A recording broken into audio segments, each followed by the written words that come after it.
So when an adolescent becomes an adult and goes away for his first year of university or college, again, the issues of executive functioning become important. He must multitask, he must function independently. He has many more balls to juggle, paying bills, taxes, keeping track of deadlines, timelines. If he's not on his medication or he's not being followed or tracked or monitored by any clinician, then obviously this is a very problematic situation. By now, hopefully, this adolescent has learned how to advocate for himself or herself, will be amenable to taking medication, and then will go forward to college or university. If they do this, then they're entitled to very significant accommodations at the Student Accessibility Center for the college or the university. Paradoxically, there appears to be a gap and a lack of information during the high school period on the part of educators.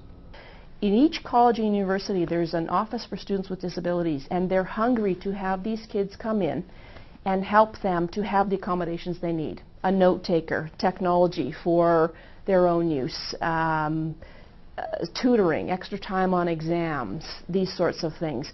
Those are so hugely successful. You know, if you find out how do you learn, because every one of these kids learns and they learn successfully, but they're not conveyor belt kids. So you help them find out how do they learn. And then boom, they take off like a rocket, and all of a sudden this great success is there. Self-esteem goes up, the self-criticism goes down, and they now have command over what kind of a grade they get and what they don't. The student health services are very expert, manned by family doctors who are familiar with the various medications used in the treatment of ADHD.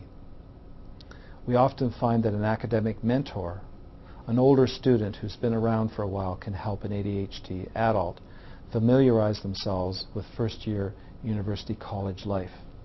Again, with an adult with ADHD, as we saw in going from childhood to adolescence, there is a developmental change, a slight altering in the kinds of symptoms that we see as clinicians.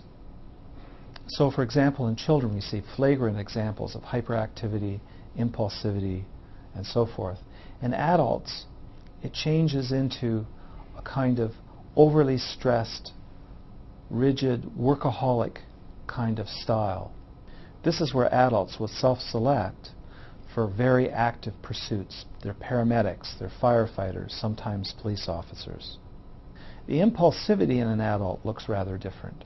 So instead of having a child blurt out and having temperamental outbursts, sometimes these adults will appear to be very driven. They quit jobs quickly. They can be very prone to addictions.